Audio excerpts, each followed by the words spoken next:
Okay, let's talk about diversity in the workplace. But, not in the way we usually do.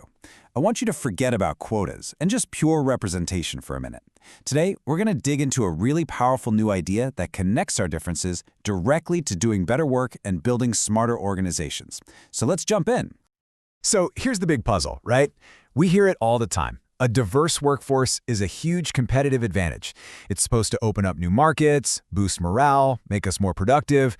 But if all that's true, why do so many diversity initiatives just fall flat? Or worse, why do they sometimes end up creating even more tension? What are we getting wrong here? Well, the problem, as the research we're exploring today shows, is a pretty fundamental flaw in our thinking. See, most organizations define diversity as simply hiring more people from different backgrounds. But that's just step one. All the good intentions and hiring goals in the world don't mean a thing if the core approach is, well, broken.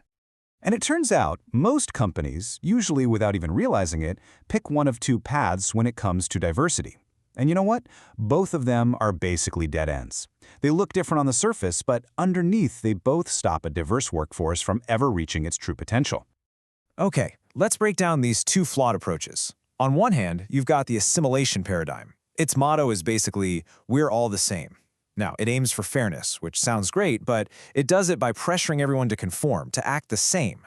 So it pretty much erases the very differences that were supposed to be the big strength.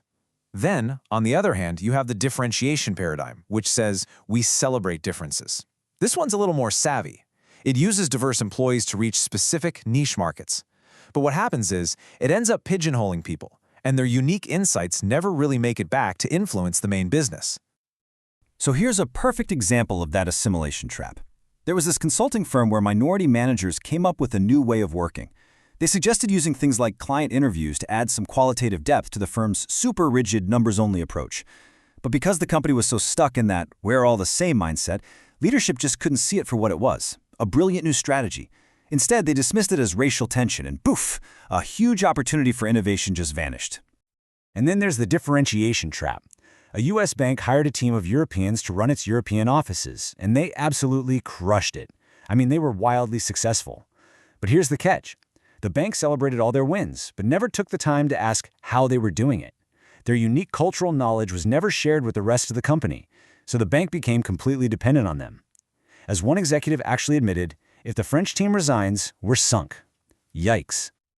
Okay, so if both of those common approaches are dead ends, what's the answer? This is where things get really, really interesting. We need to completely redefine what we even mean when we say diversity. It's not about demographics, it's about something way more powerful.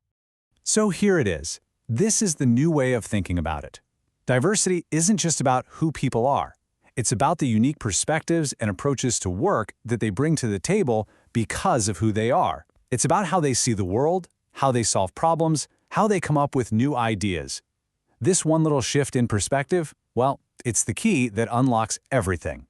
And this new definition, it opens the door to a third and much, much more powerful approach, the integration paradigm.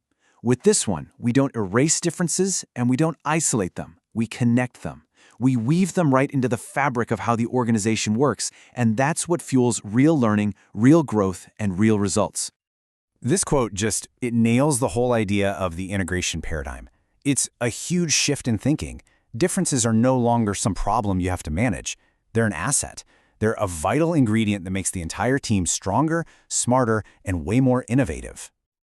And you can actually see this play out in the real world. A law firm hired several female attorneys of color, and they didn't just bring in new clients, they brought in totally new ways of thinking about the law. They pushed the firm to take on cases the all-white staff had never even considered, like ones challenging English-only policies in the workplace.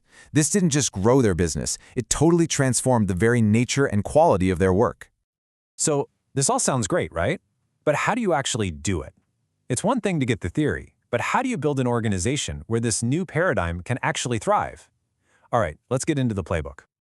First things first, you need the right foundation. Leadership has to genuinely want to hear different perspectives, not just pay lip service to it. The culture needs to expect high performance from everyone, and it has to be a place where open, constructive debate is actually encouraged. Everyone needs to be pulling in the same direction with a clear mission. And finally, the company structure can't be all rigid and bureaucratic. Good ideas have to be able to rise to the top no matter who they come from. And on top of that foundation, leaders have to take some very specific actions. Okay, first up, connect the dots. You have to understand how an employee's background actually shapes their unique approach to work. Second, you have to make it safe to talk openly about these cultural differences and experiences. Third, you've got to actively fight against any form of dominance that silences people, whether it's based on race, gender, or even just their job title. And finally, and this is maybe the most important one, you have to protect the trust within your team through all of this. So here's the bottom line. Making a real difference with diversity has almost nothing to do with hitting your numbers. It's not about checking boxes. The real magic, the real effectiveness, happens when we finally stop counting the different faces in the room and start valuing and integrating the different ways of thinking they bring to the work. So I'll leave you with this one question to think about. Take a hard look at your own workplace. Are you just counting differences? Are you truly making them matter? The answer to that question could be the difference between a good organization and a truly great one.